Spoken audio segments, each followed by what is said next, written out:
श्री शिवाय नमस्तुभ्यं मैम, हर हर महादेव। आज 22 जुलाई श्रावण शिव पुराण कथा से मैं गुरु जी ने 9 उपायों की जानकारी दे दी है।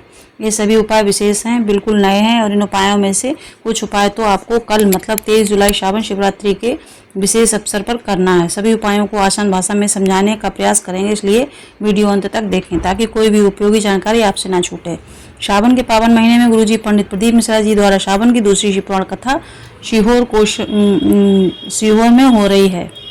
ऑनलाइन शुरू हो गई है। यह ऑनलाइन शिव पुराण कथा जिसका श्रवण आप 21 जुलाई से 25 जुलाई तक आस्था और यूट्यूब के माध्यम से दोपहर के 1 बजे से 4 बजे तक कर पा रहे हैं। वर्ष भर में श्रावण की शिवरात्रि जो होती है उसकी महत्वता का वर्णन जितना करो उतना कम है। इस श्रावण की शिवरात्रि में गुरुजी पंडित प्रदीप मिश्रा जी ऑनलाइन पूजन और अभिषेक तो कराएंगे ही, जो कल 23 जुलाई को शाम 7 से 8 बजे तक आप आस्था यूट्यूब के माध्यम से अपने घर पर टीवी और मोबाइल पर देख पाएंगे। पर इन दिनों मतलब कल के कुछ विशेष उपाय भी हैं जो कि गुरुजी पंडित प्रदीप मिश्रा जी ने बताए हैं और ये उपाय वर्ष में सिर्फ एक बार ही किए जाते हैं। उनकी जानकारी भी आपको इस वीडियो में मिलने वाली है। आज की कथा में गुरुजी ने घर के भंडार भरने वाला एक बेलपत्र वाला श्रावण शिवरात्रि का सबसे असरदार उपाय बताया है। साथ ही गुरुजी ने श्रावण शिवरात्रि की बिल्कुल नई लिस्ट दे दी है कि कल जो सामग्री है, कौन कौन सी सामग्री की आवश्यकता आपको पड़ने वाली है। गुरुजी पंडित प्रदीप मिश्रा जी ने एक लिस्ट साझा की है, वह लिस्ट हम आपको इस वीडियो में दिखाएंगे। इसके साथ ही साथ घर से निगेटिविटी को दूर करने के लिए श्रावण शिवरात्रि की पूजन के बाद आपको क्या करना है, वह भी आपको इस वीडियो में जानकारी मिलने वाली है। इसके साथ ही साथ आज 22 जुलाई को गुरुजी ने 7 समी पत्र वाला बिल्कुल नया उपाय बताया है। आज गुरुजी ने समी और मंदार के पुष्प वाला नया उपाय बताया और साथ ही साथ आज गुरुजी ने यह भी बताया कि अगर कोई आपका अहित करने का प्रयास कर रहा है तो घर पर ही समी पत्र से आप एक उपाय करना। संपूर्ण जानकारी इन उपायों की आपको इस वीडियो में मिलने वाली। वीडियो अंत तक देखें ताकि कोई भी उपयोगी जानकारी आपसे छूटे ना। बढ़ते हैं आज की कथा की पहली विशेष जानकारी की ओर। गुरुजी ने कहा, कथा शुरू होते ही कहा, घर के मंदिर में जो शिवलिंग रखा हुआ है और आपके हृदय में आपके मन में जो शिव है, दोनों कल्याण करने वाले होते हैं। और जिस घर में शिवलिंग नहीं होता है, शिव पुराण कथा का काशी खंड में लिखा है, उस घर का पानी भी नहीं पीना चाहिए। घर के अंदर अगर एक लोटा छोटा सा भी शिवलिंग रखा आया हो और वह घर किसी भी व्यक्ति का हो, उस घर का पानी गंगा जल के समान होता है। घर के शिवलिंग के दर्शन करके अगर आप प्रणाम करके भी किसी कार्य के लिए निकलते तो आपको उसमें सफलता देखने को मिलती है। जीवन में कभी भी अड़चने नहीं आती, परेशानियां आपसे दूर हो जाती हैं। बढ़ते हैं ऐसी कथा की दूसरी विशेष जानकारी की ओर। गुरुजी ने कहा, कई माताएं कहती हैं मेरे नहाने के बाद बच्चे ने मेरी गोद में गंदगी कर दी, मैं मंदिर नहीं जा पाऊंगी। तो गुरुजी ने कहा, बच्चे ने गंदगी की, उसे साफ कीजिए, बच्चे को साफ कीजिए और उसे आराम से तैयार करके बाद में आप सीधे मंदिर जा सकते हैं। आपको फिर से नहाने की जरूरत भी नहीं है। आपको इस विषय में कुछ भी सोचने की आवश्यकता नहीं है। बढ़ते हैं आज की कथा की तीसरी विशेष जानकारी की ओर। गुरुजी ने कहा, ओम नमः शिवाय, ओम श्री शिवाय नमस्तुभ्यं 3 मंत्रों का मतलब है कि मैं शिव को प्रणाम करता हूँ। बढ़ते हैं आज की कथा की चौथी विशेष जानकारी की ओर। गुरुजी ने कहा, काशी से एक आनंद प्रदान करने वाली हमें सूचना प्राप्त हुई। काशी में जो बेलपत्र अर्पित की जाती है उसे सूख होकर गोली बनाकर उसे ही प्रसाद रूप में वितरित किया जाता है। सुखाकर उसकी गोली बनाकर प्रसाद रूप में वितरित किया जाता है, जो कि काफी आनंद की बात है। बढ़ते आज की कथा की 5वीं विशेष जानकारी की ओर। गुरुजी ने कहा, महाकाल बाबा का जो पुष्प अर्पित किए जाते हैं, बेलपत्र अर्पित की जाती है, उससे सुखाकर अगरबत्ती धूप बत्ती बनाई जा रही है, जिसकी खुशबू वातावरण को आनंदित कर देती है। बढ़ते हैं आज की कथा की 6वीं विशेष जानकारी की ओर। गुरुजी ने कहा, सीहोर कुबेश्वर धाम आओ तो 3 चीजों को हमेशा याद रखना। सीहोर का रुद्राक्ष जो कि निःशुल्क आपको सीहोर कुबेश्वर धाम की तरह से प्राप्त होता है, जिसके लिए आपको कुछ भी दिखाने की आवश्यकता नहीं है। लाइन में रखकर आप अपना रुद्राक्ष प्राप्त कर सकते हैं। सीहोर का कंकड़ शंकर, सीहोर के कुबेश्वर धाम के कंकड़ को उठाकर उसका पूजन अर्चन करने से हर प्रकार की कामना पूर्ण हो जाती है।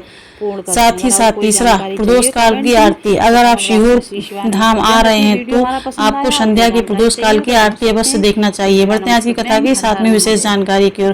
गुरुजी ने कहा, कल का इंतजार सभी कर रहे हैं। बेटा बेटी जो नौकरी कर रहे हैं, घर का भाई सदस्य जो व्यापार कर रहा है, या फिर घर का हर मेंबर। सीहोर में जो गुरुजी पंडित प्रदीप मिश्रा जी द्वारा ऑनलाइन श्रावण शिवरात्रि का पूजन अभिषेक कराया जाता है, उसका इंतजार कर रहा है। पूरी पूजन हो जाए उसके बाद फिर आपको बाबा से प्रार्थना करना, जो आज जानकारी गुरुजी ने दी वो इस प्रकार है। बाबा हम पर कृपा करना, रिद्धि सिद्धि और गणेश के साथ हमारे घर में रहना। भले ही हम आपका विसर्जन आज घर कर दें, पर आप सदैव हम पर कृपा बनाए रखना और हम रखना। बढ़ते हैं आज की कथा की 8वीं विशेष जानकारी को। 7 समी पत्र वाले बिल्कुल नए उपाय की जानकारी देते हुए गुरुजी ने सभी को नए मनोकामना पूर्ति और रोग मुक्ति उपाय की जानकारी दी है। गुरुजी ने कहा 7 समी पत्र लेना है और 7 स्थानों में आपको अर्पित करना है। तो आप मार्केट जाइए, ध्यान दीजिए आपको कहाँ कहाँ अर्पित करना है, कि पूरे सावन आपके चढ़ जाएंगे। सुन लीजिए, काफी सरल उपाय है, एक बार में ही आपको समझ में आ जाएगा। और ये उपाय का वीडियो हम आपको आज शाम को या फिर कल सुबह वीडियो के माध्यम से भी बता देंगे, ताकि ये उपाय आप देखकर समझ सकें। 7 स्थानों में, पहला स्थान है शिवलिंग में माता अशोक सुंदरी का स्थान, दूसरा स्थान है गणेश भगवान का स्थान, तीसरा स्थान है माता पार्वती का हस्तकमल, चौथा स्थान है शिवलिंग के ऊपर, 5वां स्थान है नंदी भगवान का जो उठा हुआ चरण है, और उसके बाद समीप, और 6वां स्थान है जहाँ पर आपको दोनों समीप पत्र को अर्पित करना। अपनी कामना करते हुए शिवलिंग के ऊपर दोनों समीप पत्र को अर्पित कर देना है। 6वां और 7वां समीप पत्र आप रोग मुक्ति की कामना करते हुए अर्पित कर सकते हैं। सभी समीप पत्र की जो डंडियां रहेंगी वो डंडी शिवलिंग में जो जलाधारी होती है उस ओर होना चाहिए। अंत में आपको एक बेल पत्र को भी शिवलिंग के ऊपर अर्पित कर देना है। बस इतना ही करना है।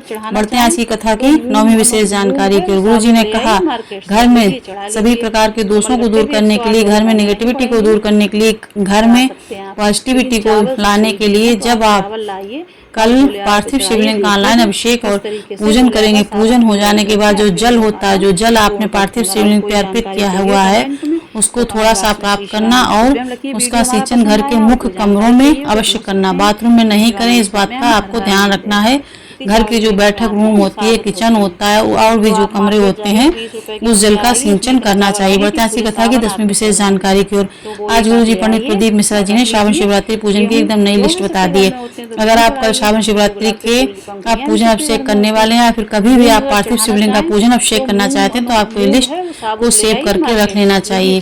आपकी स्क्रीन पर भी लिस्ट दिखाई दे रही, आप मोबाइल में भी स्क्रीनशॉट ले सकते हैं या फिर आप नोट कर सकते हैं। लिस्ट इस प्रकार है। पूजन सामग्री में लिस्ट में आपको 1 लोटा जल, गेहूं के दाने 21, कमलगट्टे 5, चावल के 108 दाने, पूर्ण साबुत आखा चावल जिसे कहते हैं, टूटे हुए नहीं होना चाहिए, काली मिर्च 21 नग, 21 काली मिर्च के दाने यानी कि काली तिल थोड़ी सी 1 चुटकी, धतूरा 1 नग, बेलपत्र 7 नग, समी पत्र 7, पुष्प एवं 7 गुलाब के पुष्प, 7 सफेद पुष्प भी ले सकते हैं, गुलाब के भी लेना है। अभिषेक सामग्री अब गुरुजी ने बताई है, वह आपकी स्क्रीन में दिख रही है। दूध, दही, घी, शक्कर, इत्र, गंगा जल, 3 गोल सुपारी, गोली, पीला चंदन, चावल, मौली, कपूर, देसी घी के 2 दीपक, 2 जनेऊ, लौंग, इलायची, पान का पत्ता, हल्दी और गुलाल,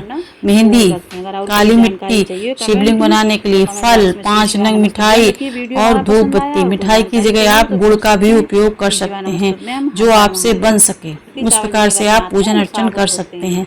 आशा करती हूँ कि आपने इसका स्क्रीनशॉट ले लिया होगा। बढ़ते हैं आज की कथा की 11वीं विशेष जानकारी को। वैसे दोस्तों बताएं कि महाराज जी ने ये लिस्ट दी है, ये सही है, लेकिन हमें ऐसा लगता है कि आपको इसके साथ एक चौकी जिसपे कि रख के और एक थाली, थाली में क्या है कि एक बेलपत्र थाली के अंदर रखेंगे, उस पे पार्थिव शिवलिंग बनाएंगे।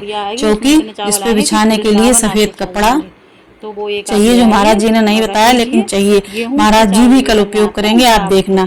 उसके बाद जब हम शिवलिंग बनाएंगे तो उसको पहनाने के लिए वस्त्र, चाहे भले ही छोटे से कपड़ा का टुकड़ा हो, लेकिन होना चाहिए, क्योंकि बोला हुआ बिल्कुल बिना वस्त्र के तो बैठेंगे नहीं।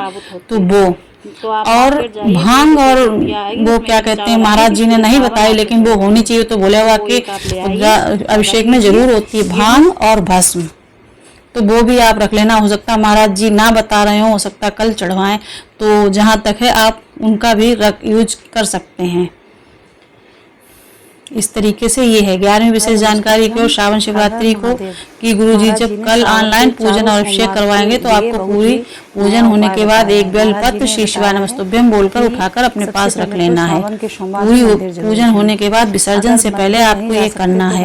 अपने पास आप किसी भी भगवान की पुस्तिका जैसे चालीसा होते हैं या फिर शिव पुराण या फिर कोई भी आपके पास भगवान की पुस्तिका है, उसमें आपको उस बेलपत्र को रख देना। यह बेलपत्र आपके घर के भंडार भरने वाली होती है, घर में धन संपदा की वृद्धि करने वाली होती है। अगर आपने पिछले वर्ष की बेलपत्र रखी है तो आप इस वर्ष जब पार्थिव शिवलिंग का विसर्जन करने जाएंगे तो उस बेलपत्र को भी आप विसर्जित कर सकते हैं। बढ़ते हैं आज की कथा की 12वीं विशेष जानकारी की ओर।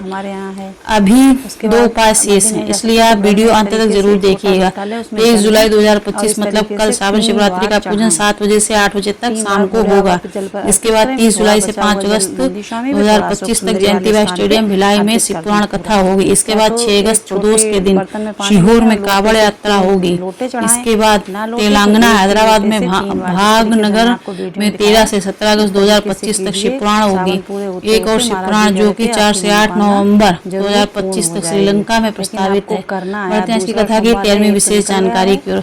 गुरुजी ने शमी और मदार के पुष्प को एक वरदान प्राप्त हुआ है, जो बताते हुए बताया कि गणेश जी ने शमी और मदार के पुष्प को वरदान दिया था, क्योंकि जो दूसरा उपाय काकभूषुंड थे उन्होंने इनको श्राप दे दिया था। काकभूषुंड ऋषि थे जो बहुत सुंदर थे, वो बैठे थे तो उनको क्या था कि जब वो पूजन अर्चन करते थे तो उन्हें अप्सराएं जो थी वो देखने आ जाती थी स्वर्ग से उतर के, तो उनकी पूजा अर्चना खंडित हो जाती थी। तो उन्होंने गणेश जी की बहुत पूजा की और उनसे ये वरदान मांगा कि हमारा भी मुंह हाथी का हो जाए। तो गणेश जी ने उनको ये वरदान दे दिया था। तो जब हम हाथी के मुंह वाले बदसूरत बन जाएंगे तो कोई हमें देखने नहीं आएगा, अपने पूजन आराम से मतलब शांति में कर पाएंगे। तो उसी दिन क्या हुआ कि ये जो ये थे मंदार वो जो बने हैं तो वो दोनों लोग जा रहे थे कहीं, तो उन्होंने काकभूषुंडी महाराज को देखा तो उनको देख के हंस दिया, तो उन्होंने श्राप दे दिया था, जिससे कि शमी और मंदार बन गए। फिर जब इनके पिता थे वो भी ऋषि थे, वो जब आए महाराज जी बता रहे थे तो उन्होंने फिर इनसे माफी मांगी काकभूषुंडी जी से। तब इन्होंने कहा था गणेश जी की पूजा कीजिए। गणेश जी की जब उन्होंने पूजा की तो गणेश जी ने फिर कहा कि अब उस काकभूषुंडी जी ने अगर वरदान दिया, श्राप दिया तो उसका हम कुछ कर नहीं सकते, लेकिन इतना वरदान दे सकते हैं कि मेरे ऊपर और मेरे पिता भोले बाबा के ऊपर जो भी ये नहीं चढ़ाएगा उसकी पूजा पूर्ण नहीं होगी। तो इसलिए ये जरूर चढ़ाया जाता है। शमी पत्र और मदार के पुष्प को वरदान दिया। अगर कोई शमी और मदार के पुष्प को गणेश जी और भोले बाबा को अर्पित करता है, पूजा में उपयोग करता है, तो उसके किसी भी प्रकार की मनोकामना है वो शीघ्र पूर्ण हो जाती है। वरदान दिया था गणेश जी ने।